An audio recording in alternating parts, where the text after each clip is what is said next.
BBC News at 6 o'clock. This is Tom Sanders. Good evening.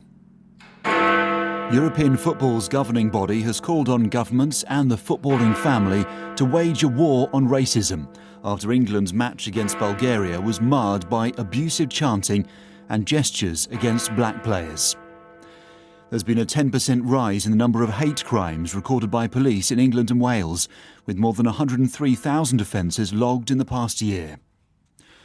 Royal Mail workers have voted overwhelmingly to hold the first national postal strike for a decade in the run-up to Christmas. The EU's chief negotiator says details of a potential Brexit deal need to be agreed tonight if there's to be any chance of it being signed off at a summit later this week.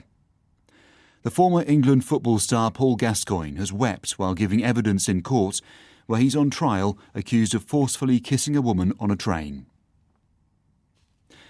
The head of Bulgarian football has resigned after his country's match against England in Sofia last night was halted twice because of racist chanting by the home fans. Boris Johnson has condemned the abuse directed at England's black players as vile and demanded tougher action from the sport's European governing body. The UEFA president, Alexander Çifiri, has said that he's committed to eradicating what he called the disease of racism from football.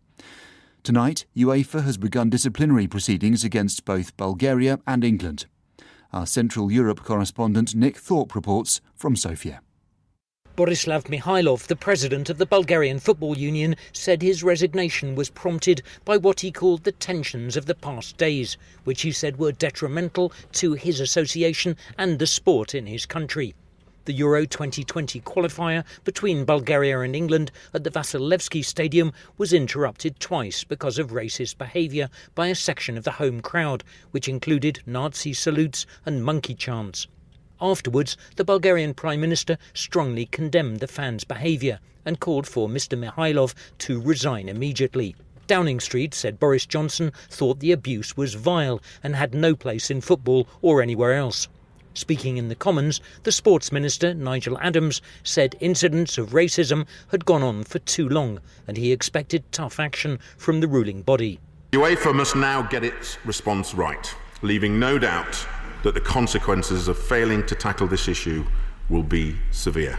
So I'm writing today to the UEFA President, urging him to conclude their investigation swiftly and to ensure that all football authorities and fans are clear that, again, the consequences of failing to tackle this issue will be severe.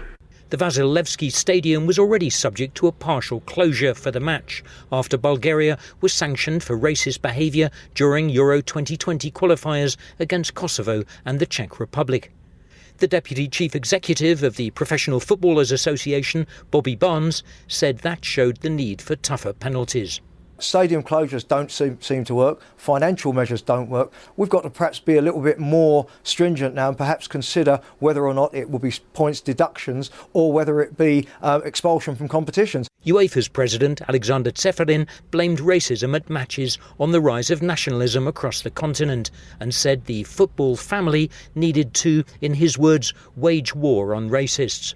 In a statement voiced here by one of our producers, he defended UEFA's record. UEFA's sanctions are among the toughest in sport for clubs and associations whose supporters are racist at our matches.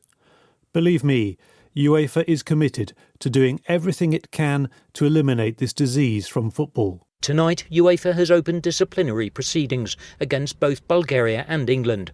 The FA has been charged with disrupting a national anthem and bringing too few travelling stewards to the game. The England players and their manager Gareth Southgate have been praised for the way they reacted to the racist abuse by drawing it to the attention of officials in the stadium. The government has said it hopes the events of last night will prove to be a pivotal moment in the drive against racism in football. With his thoughts, here's our sports correspondent Alex Capstick. It's now become crystal clear to football's governing bodies that with a new generation of young black players showing they're no longer prepared to put up with abuse, the issue of racism among supporters needs to be sorted out sooner rather than later. UEFA has often been criticised for being too lenient. Paltry fines, anti-racist slogans and stadium closures have not worked. The same argument could be applied here in England. While the situation has undoubtedly improved since the dark days of the 70s and the 80s, in August this year the FA handed Millwall a meagre £10,000 fine for racist chanting from some of their supporters. Tougher sanctions, including banning teams from competitions, have been demanded. But should the onus to solve the problem lie with football alone?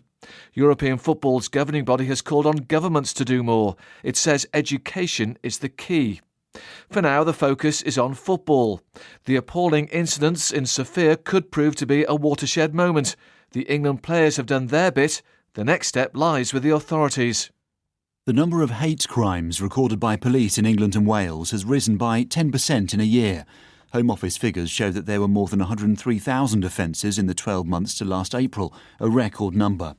Race was the main trigger, but there were also a surge in reports of transgender hate crime. Our Home Affairs correspondent Danny Shaw has been examining the figures. This is the highest number of hate crimes logged by police since the Home Office began compiling data 8 years ago. Offences targeting people because of their race, nationality or ethnic background went up by 11% on the year before to almost 79,000, accounting for about 3/4 of the total. There was also a small increase in religious hate crime. Nearly half of those incidents were directed at Muslims. Kim Leadbeater, whose sister, the MP Jo Cox, was murdered by a right-wing extremist, suggested animosity towards minority groups was fuelled by the language used in Parliament and on social media. Ms Leadbeater, who's an ambassador for a foundation set up in her sister's name, told the Commons Home Affairs Committee there was a sense of disillusionment with political events. People feel that they don't have a say in things, they feel frustrated and angry, and the easiest thing to do when you feel that way is to blame the other, is to blame somebody who's not like you for your own frustrations, whether that's around the economy, whether that's around what's going on in your town or your city or your village. The hate crime figures also showed a marked rise, 37%, in offences motivated by hostility or prejudice against people who are transgender. One woman, Josie, a former police officer from London, said she'd been verbally and physically abused 150 times since she transitioned 10 years ago. Some things go quite deep, things like being approached and saying you should have been strangled at birth. People like you don't deserve to live. The increase in hate crime is partly because more victims are reporting such offences and police are better at recording them. In contrast, the official crime survey, which provides reliable estimates of long-term trends, suggests there's been a substantial fall in hate crime over the past decade.